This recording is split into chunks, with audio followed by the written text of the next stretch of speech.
Hey, the sun come out. Well, that's a good thing, you know. Up this driveway, and what is this? What's this guy got up here? Got this old lathe here. Oh.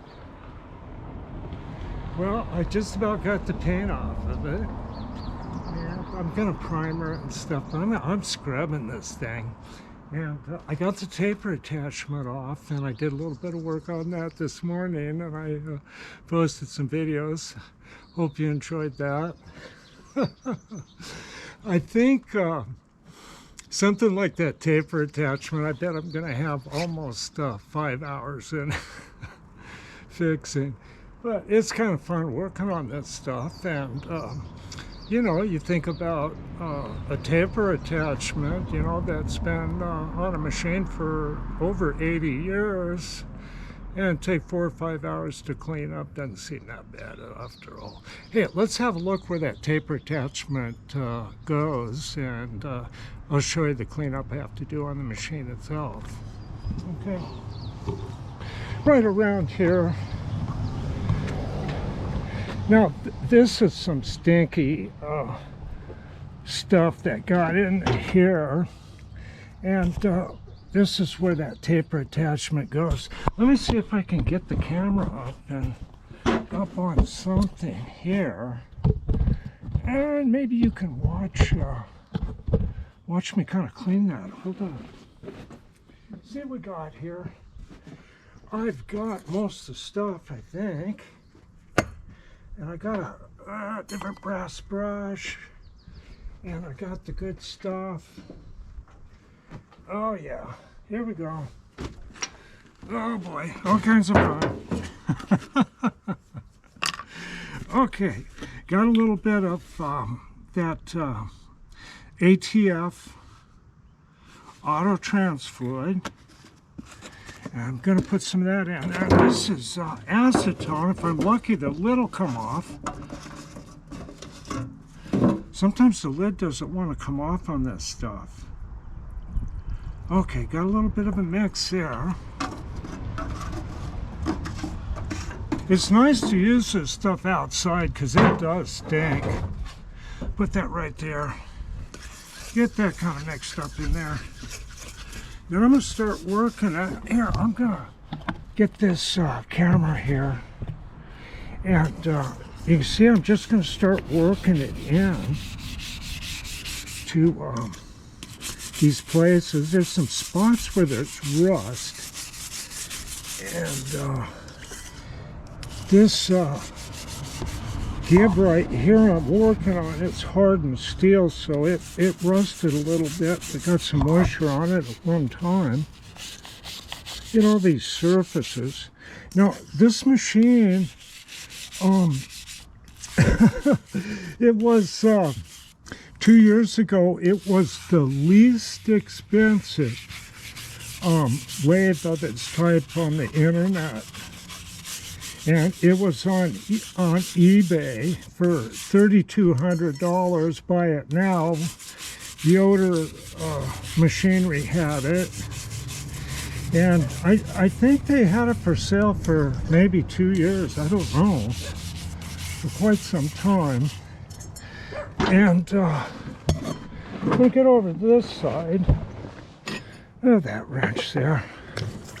And I thought that was a pretty good deal. I was looking at other lathes around here. I really didn't need a lathe with a long bed because I don't have much room, and if I need something with a long bed, I'll go use someone else's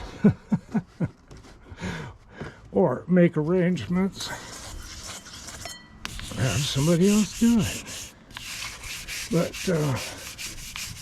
yeah, this is a good stuff. This is acetone and that ATF, just plain ATF. And you get all these surfaces.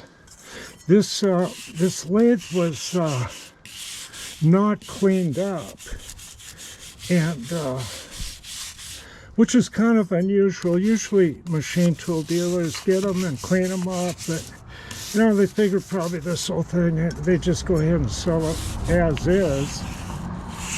And I remember when this was on eBay, there was 13 watchers.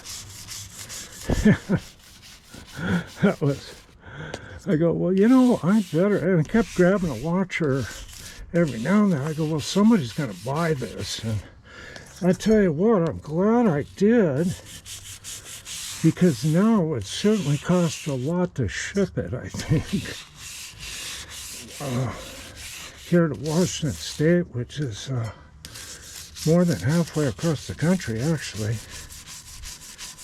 So, yeah, doesn't that look nice, you know? You get that slurry going. Kind of a dark slurry with this stuff. And, hey, Chloe, you be good. You stay in your yard. Knock it off. Gotta watch her, you know.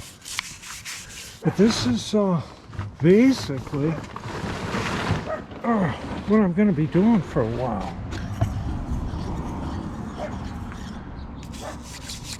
You see, this stuff kind of foams up. This is how I found things with this work better if it warms up. If the machinery's out in the sun, it warms up, and this stuff is more active. We get that all cleaned up.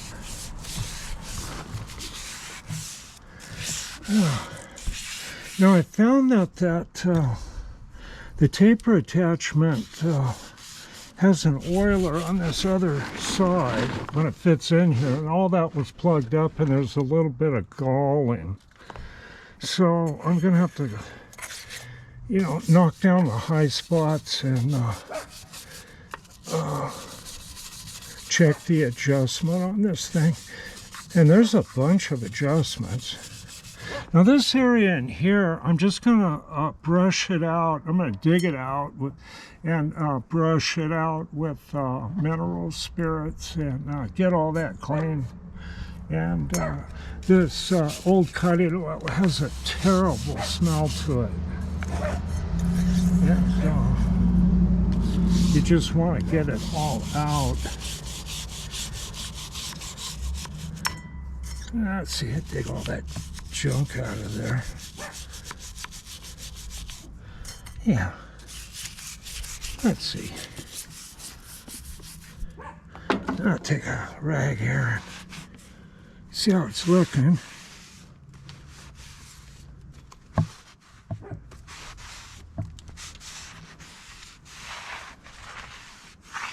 Yeah. You can see a bit of staining, and there's a little bit of pitting here. This is hardened steel. And I got a little something corrosive on there, water or something.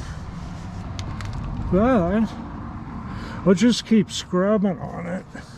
I'll even use the heavy duty brush there.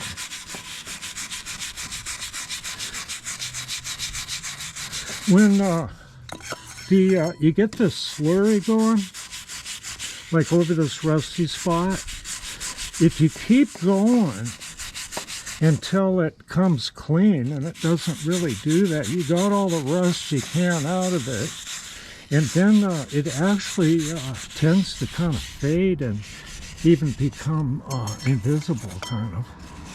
A little bit right there, see? Kind of work those more heavily stained areas there. Yeah. Okay.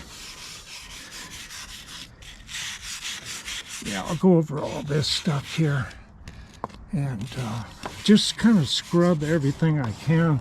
I don't think I need to completely disassemble the cross slide and all that stuff. I've got the cross feed dial and handle out of it here. This is an early Axelson, and it doesn't have the thread stop. It's more of a simple machine. Okay. Well, I'm just going to keep scrubbing on this thing. It's starting to kind of brighten up. I haven't taken the and scrubbed, you know, the ways. I've just wiped them, but I'll scrub them with that brush and kind of brighten this stuff up as much as possible. And I've been running the machine. Maybe I'll do a video a little bit later with this thing running. All right, the afternoon looks good, nice and sunny. I'll get the tarp. Yeah, it looks good. Don't see any bad clouds coming, and I'll get the tarp off the drill press and just keep working on them. Okay, you guys have a good Saturday afternoon. Bye-bye.